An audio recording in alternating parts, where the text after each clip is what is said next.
Good evening and welcome to week 2 of STEM 351.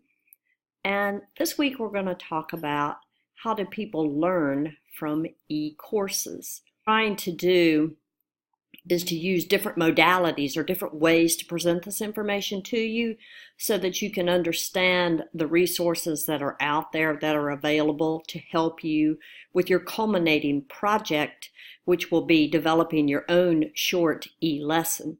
So what I'm using tonight is Prezi, and I made the Prezi at Prezi.com. And if you're not familiar with that, that is free to you if you have an EDU account. So with your ODU account, you're able to log on and have free access to it.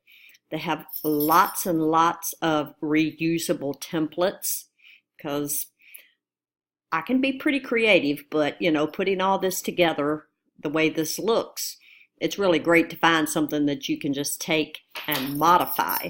So I used this Prezi and I saved it. Now, I did what they called a portable Prezi and downloaded it so I could put it on my desktop. And now I'm using another program that you can also have a free account with to make recordings that don't exceed over 15 minutes.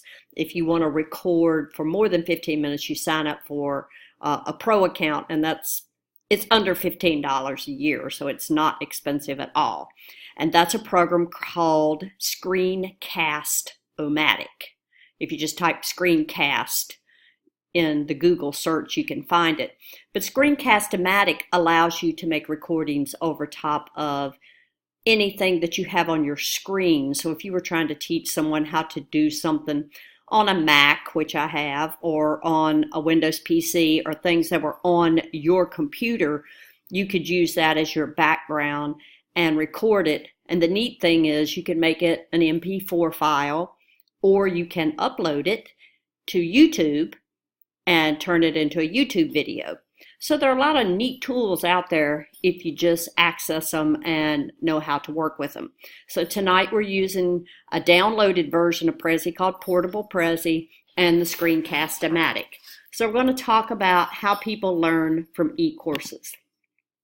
And this is based on chapter 2 in our text. So the first thing in chapter 2 is they talk about this design dilemma. And I'm not going to read all of it to you, but there's a little bit of it that I've put here. And what they're saying is that you work at this place called the Thrifty Savings and Loan. And your HR manager goes off to training and gets all jazzed up about this new technology and all these cool things that are available out there. And she comes back and she says, okay, I want you to take all of this cool technology that I've seen and everything and revamp what we have to offer to the people who work here. So this is what she presents to you, and as you read through it, it says, she's saying what she wants is a technology-centered approach to how you do your e-learning.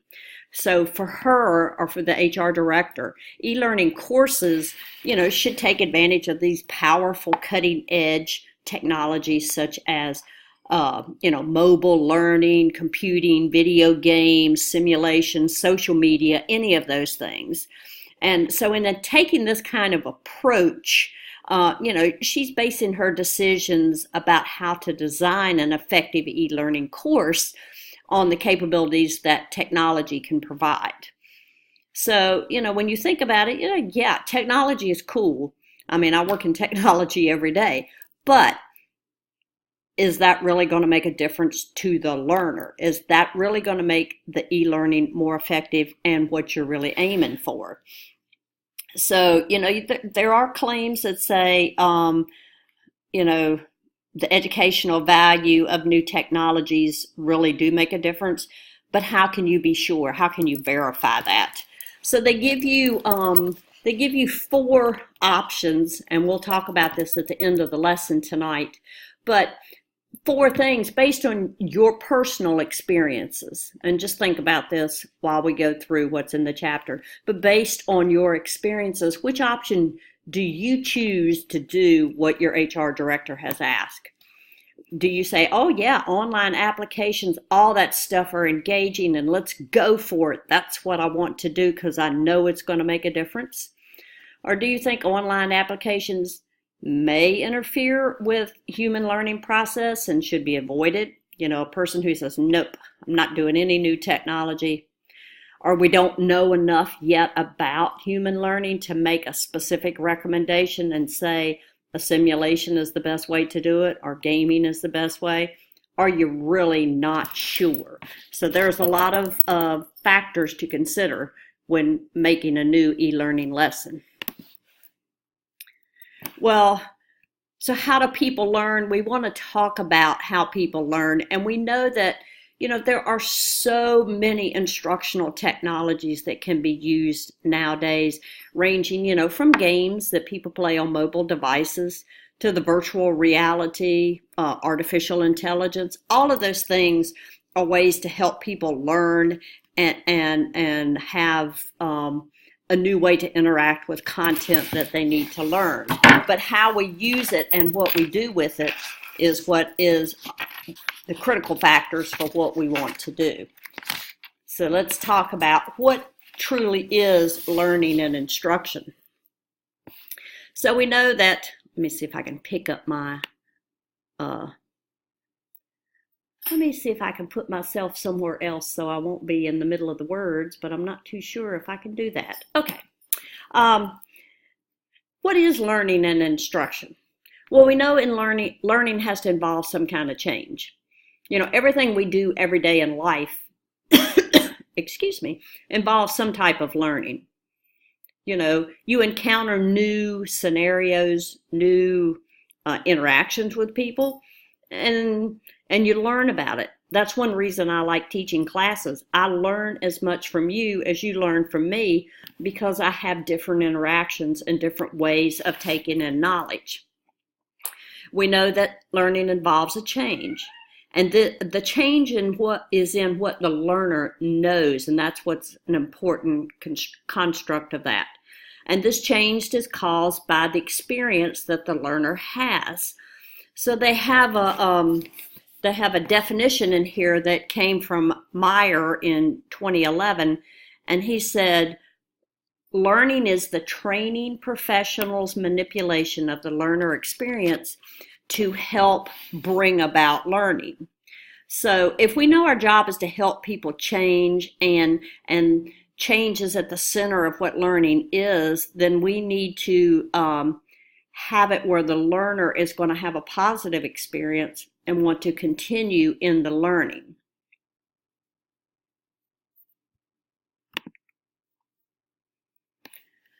So they talk about metaphors for learning. What are some metaphors for how you feel learning takes place? Your personal view of how learning works affects your decisions about how you design instructional programs. So if you are definitely a person who has experienced success in particular types of e-learning lessons, this will be something that you think will be successful for others. It's e-learning and regular face-to-face learning or regular traditional classroom learning, whatever you want to call it, really are not different much in that aspect. Think about some of the teachers that you've had, hopefully not in recent years, but in past years, these teachers pretty much taught the same way they were taught.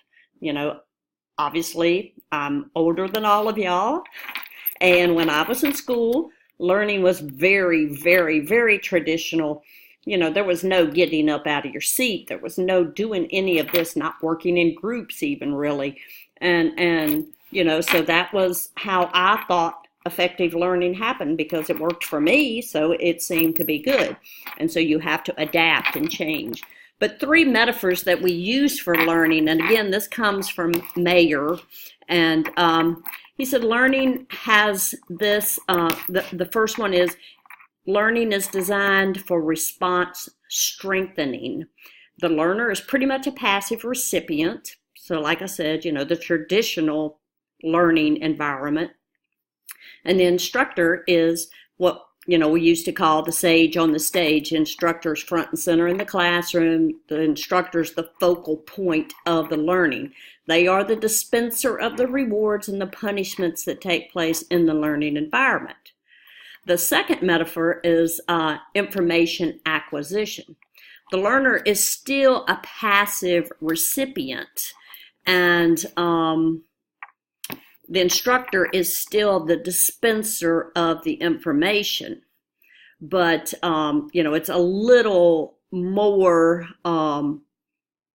focused than just response strengthening. The last one is knowledge construction, which is what we really are trying to strive for. We want the learner to have an active sense of what's going on in the classroom. They need to build, basically a mental representation of what's going on. And the instructor is there to be the guide for the cognitive activities that are taking place or for the learning. So what are some of the principles and processes of learning? Knowledge construction is based on 3 principles from research in cognitive science. The first one is that we have dual channels. People have separate channels for processing visual or pictorial information and materials, and then they have another channel that processes the auditory verbal material. And that's kind of common sense. You process what you see differently in a different channel than when you process what you hear. Because if you didn't, we'd only be able to do one at a time. Another very important concept, and this is something that I'm constantly thinking about, is limited capacity. There's a lot of information you need to get out. There's a lot you need to make sure the learner understands. But they can only have a few pieces in each channel at one time. Otherwise they have cognitive overload because they've gotten too much information at one time. Also, you have what's called active processing. So in this case, engagement is key. Learning occurs when people engage in appropriate cognitive processing during their learning environment. Things such as attending to relevant material, organizing the material into a cohesive structure, and integrating it into what they already know. And for adult learning, this is a very critical point, and it's what helps engage adult learners if you can engage it to their previous knowledge, because they come in the classroom with a different mindset than, your younger learners. So I also put an example of the cognitive theory of multimedia learning. It's just a little bit different than the one that's in your textbook, but pretty close. And, when you look at it, the key elements that you want to see is that, you have your multimedia presentation, and you have words and pictures, and this is how, words appeal to the eyes and the ears, and pictures mainly appeal to the eyes, but you have to see how they process these in the channels and then integrate it into their learning. The example of this chart that's in your book is on page 35 if you want to refer to that. So how do we manage? We know we have limited resources. So how are we going to manage the limited resources that we have? So some things that we need to think about. There's challenges to this. We don't want to overload people. So we want to look at a few things that we need to think about. One is called extraneous processing. So these are some things that are challenges and place demands on our cognitive processing ability and makes us not operate, at optimal experience. So extraneous processing is not going to support the instructional objective. And usually when people are involved in an extraneous processing, it's a series of actions that the learner is taking because they're trying to figure out by looking at the instructional layout, what am I really supposed to be focusing on? I see words, I see pictures. I'm not sure where I'm supposed to direct my eyes. I'm not sure what I'm supposed to be listening to. So this goes back to having a poor instructional layout, causing the learner to have some of this cognitive dissonance. The second thing we will talk about is a level called essential processing. So when you have essential processing, obviously the term essential gives you a clue that if you have essential processing, it's processing that's got more of an aim to it. It's aimed at representing the core material, the basic content or structure that the learner needs to understand. And this selects the relevant material and creates it in a coherent complexity of materials in the learning example so the learner is able to take it in. The last one is called generative. Sometimes I cannot talk. How about generative processing? And this is aimed at a different cognitive processing level. It's trying to get a deeper understanding of the learning material. You know, a lot of times in education, we have a lot of pet phrases we like to say. And, you know, we say we're really going to do a deep dive into this information. So, you know, that's one way you can think about it. We're going to dive deeply into what we are really trying to teach the learner. And this is created by the motivation of the learner who's trying to make sense of the content. They are really focusing on the content. They're really taking it in. They're really trying to get it, you know, run it through their head and say, how is this going to benefit me? I need to learn this because this will make me more proficient at my job, or this will help me get ahead in my career. So this type of processing is what we are aiming for, and it's supported by methods that engage the learner with the material. Of course, the challenge of all of this is that all three of these processes rely on the learner's cognitive capacity for processing information. And we know that from what we've discussed previously, the learner's capacity is going to be quite limited.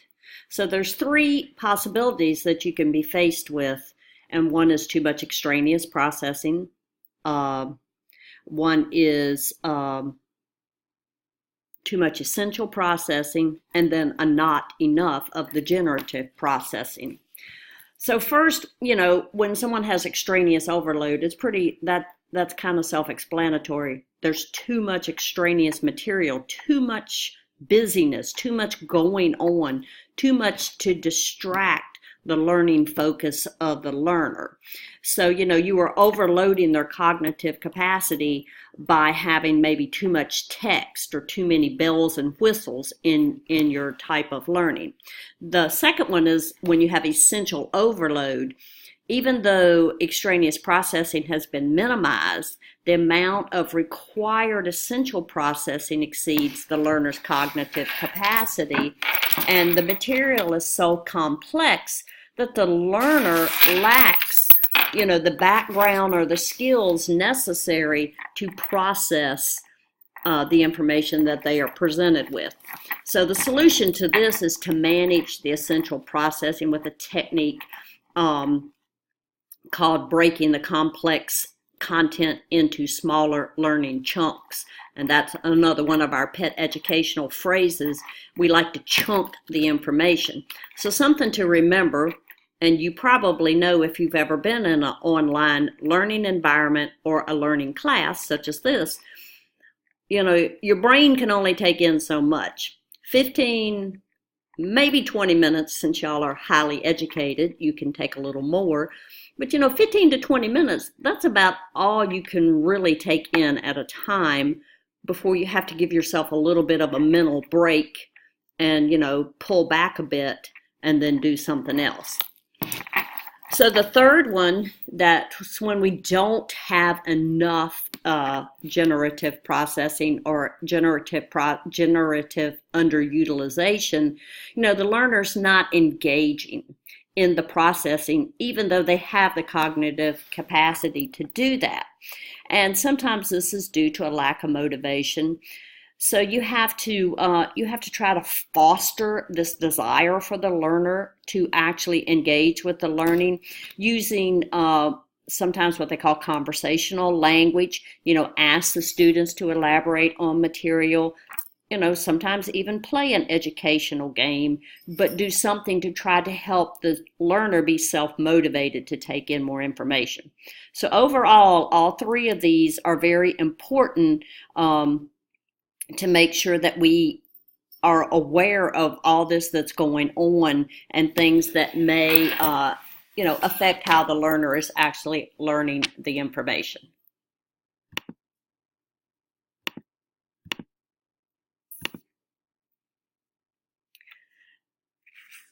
So I guess I got a little bit ahead of myself when I was talking and forgot to change the Prezi, but you see the information and ways to overcome. If you have too much extraneous, use audio examples, use a lean amount of text versus massive amounts of text.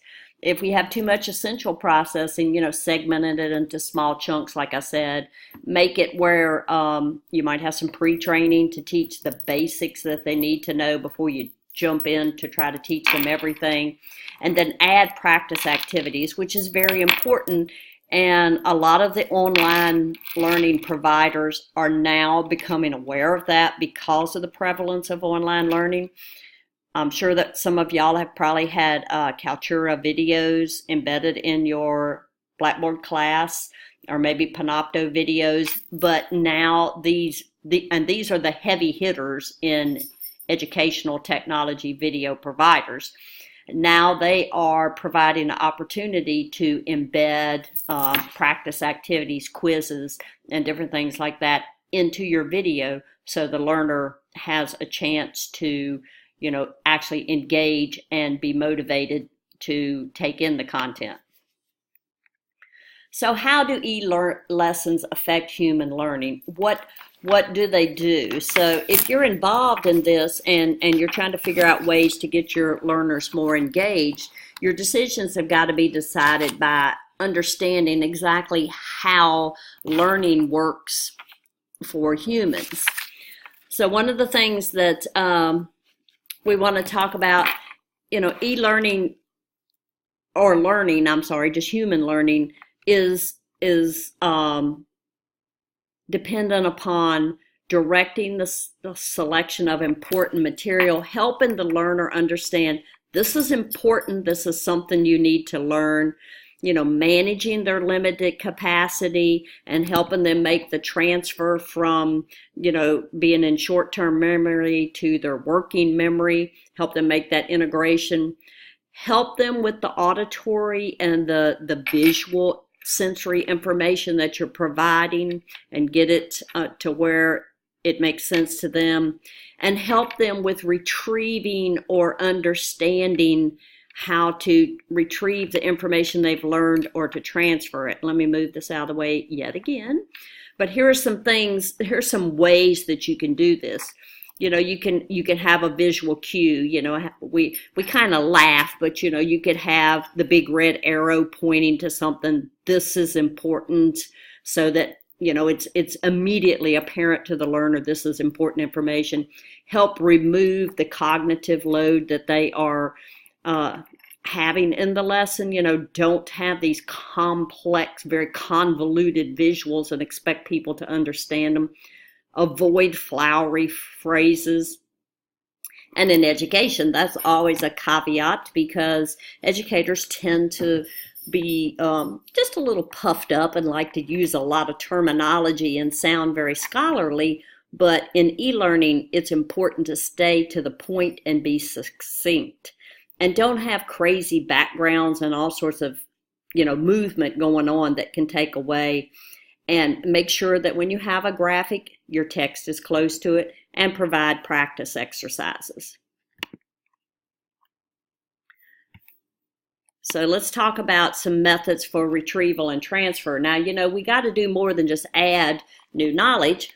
Yeah, you might learn something, but if you never have to put it in your long-term memory, and retrieve it, you've got to help people understand how to get it to move from just, oh yeah, I just learned, I walk down the sidewalk and there's a crack in the sidewalk and I hit my foot and stubbed my toe. I know that that crack is there. But I know that today because I just did it. So that's my short-term memory. But I need to transfer that and go, oh, golly, my toe has hurt for 3 days now, and I remember what caused this. It's when I did that. So my long-term memory is going to say, next time you walk down that sidewalk and you encounter that unlevel place or that crack, remember what could happen to you. So we have to encode each episode that a learner experiences in e-learning so they can retrieve it. So how can we do this? Incorporate it to something that is relevant to them. Examples of the current job that they have. If you're providing training for people in the Navy, obviously there are certain things that people in the Navy are very aware of. So, certain rules, regulations, even puns that people in the Navy use. I know I used to be in the Air Force many, many years ago. And, we have certain vernacular that normal civilian people probably don't use, but it's a good way to have that hook, that way of making somebody remember what it is that's important. And practice scenarios are very important to help people retrieve information they've learned. Another way is to have a scenario where people are involved, but then they select a solution and then it gives them feedback about the solution that they selected, whether it was right or wrong. So let's go back to the design dilemma that was at the very beginning of the chapter. And we talked about how the HR director really was going more for a technology-supported approach. And we're trying to say, is that really going to be the best way for our learners at the Thrifty Savings and Loan to learn? So, what you really have to think about is it's not a question of what's the latest, greatest, snazziest technology out there. Is that the solution to better learner engagement? No. The solution is to make sure that when you're designing an e-learning lesson, that the learner is at the center of your design considerations. Technology's great, and there are some wonderful tools out there, but you can't let the technology guide your decisions. You have to consider how all of this is going to go together. Considering what we just talked about with the limited capacity, the dual channels, all this processing that the learner's trying to do. And unfortunately, if truth be known, a lot of times people are trying to do some of these e-learning lessons where there are other things going on, around them. For example, I'm sitting in my house doing this.